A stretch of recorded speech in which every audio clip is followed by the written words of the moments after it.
네, 학교 내 집단 따돌림, 왕따는 매년 고질적인 사회 문제로 지적되고 있습니다. 특히 왕따 문제를 교실에서 직접적으로 접하는 담임교사의 대처는 가장 중요한 역할이기도 한데요.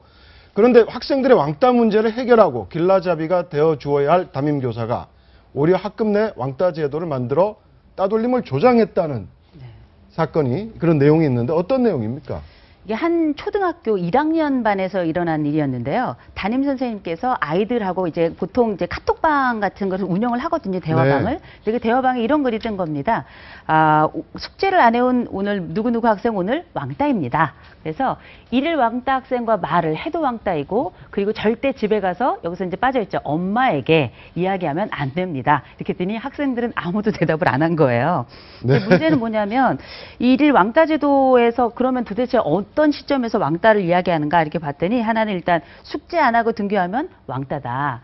또 준비물 가져오지 않으면 일일 왕따다. 글씨 삐뚤게 써도, 문제 풀다가 울어도, 또 발표를 똑바로 하지 못해도 일일 왕따가 되는 이런 상황이 돼버렸는데, 이제 문제는 이 아이가 왕따가 되는 것도 마찬가지인데, 이 아이와 함께 말을 건네거나 함께 뭔가를 한 아이도 함께 또 그 다음번 지금 찾아 왕따가 나오고 있네요. 되거나. 일일 왕따 금지사. 그렇죠. 네. 말하지 말 것. 그래서 다른 학생들한테 말하지 말아라. 또 다른 학생들 역시 왕따 학생들과 말할 수 없고, 자리에 가만히 앉아 있어야 된다. 쉬는 시간에 화장실 갔다 와서도 이동하지 말고 바로 앉아야 되고, 점심도 5분 안에 후다닥 먹고 자리에 앉아야 된다. 근데 이 아이들이 대상이 1학년이라는 거예요. 네, 초등학교 1학년. 초등학교 1학년이에요. 8살이고 이제 어떤 아이들은 만 6세 아이도 있습니다. 네. 그렇게 된다면 사실 우리가 이 피해 아동이 가지고 있는 그, 내가 돌아가면서 아마 왕따가 됐을 수도 있겠지만, 이 담임 선생님이 원래 의도는 그건 아니었겠으나, 그러나 이 아이를, 특정 아이가 반복적으로 피해 아동이 될 수도 있는 거고요. 그보다 더 심각한 건 나머지 아이들이 집단 가해 아동이 되게 만들었다는 거예요. 네.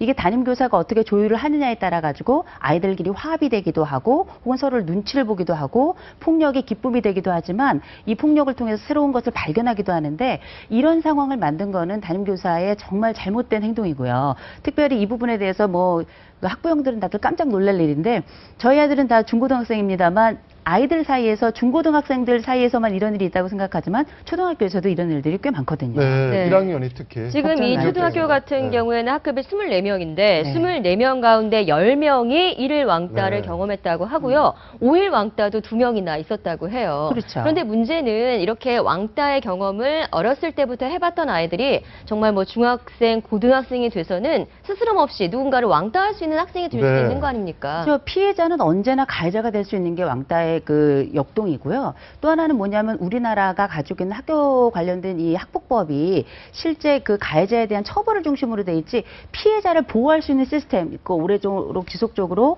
어떤 지원이 있어가지고 상담 서비스를 받고 이런 것들이 굉장히 미비하게 돼 있기 때문에, 제가 볼 땐 이번 1학년 학생들 사건을 포함해서 이런 어려움을 겪고 있는 친구들이 뭐 피해자뿐만 아니라 가해자도 마찬가지죠. 결국 이런 모든 상황들이 아이들이 모두 건강하게, 건강한 사회인으로 살아갈 수 있도록 하는 중요한 과정이어야 하기 때문에, 이런 보호법도 좀 이제 보완이 되어야지만 아이들이 평생 가져갈 수 있는 트라우마를 예방할 수 있지 않을까 싶어요. 이번 교사 같은 경우에는 정말 비난받아 좀 마땅한 게, 그러니까 그런 거죠. 그러니까 목적은 분명히 정당했을 거예요. 네네. 왜냐하면 아이들 숙제도 잘하게 하고 알림장도 제대로 써오게 하고, 뭔가 이런 방식으로 강제를 해야 아이들이 숙제를 열심히 한다라는 취지이실 텐데, 목적이 좋다고 해서 모든 수단이 정당화되는 건 아니잖아요.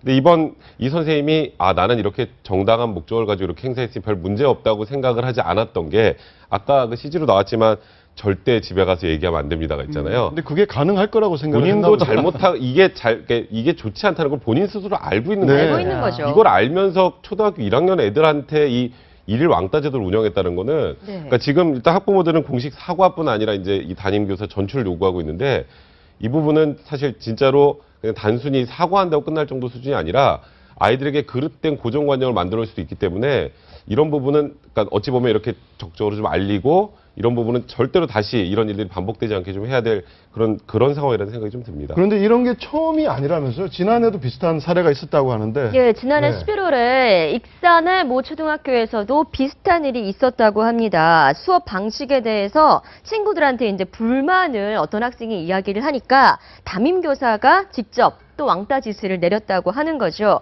이번 일과 사실은 비슷한데, 지금 보면 학생이 담임 선생님이 수업 방식을 고쳤으면 좋겠다. 담임 교사, 쟤랑 놀지 마. 예, 뭐 교사의 언행인지 잘 모르겠으나 이 부분들이 어떻게도 보면 아까 트라우마 말씀하셨는데 어떤 트라우마, 만약에 정말로 내 자식이 이런 일을 당해왔다면 어떤 식으로 좀 치유를 좀 해줘야 됩니까?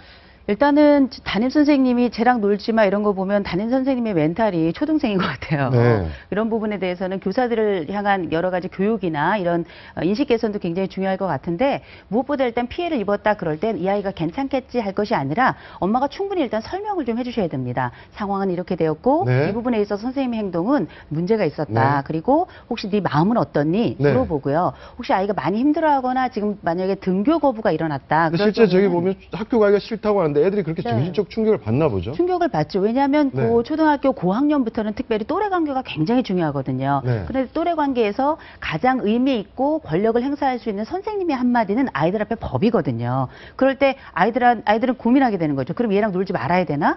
놀면 나는 나쁜 네. 아이가 되는 건가? 네. 도덕적인 판단에도 굉장히 영향을 많이 미치기 때문에요. 아이가 많이 힘들어할 때에는 반드시 심리 상담을 꼭 받도록 좀 권합니다.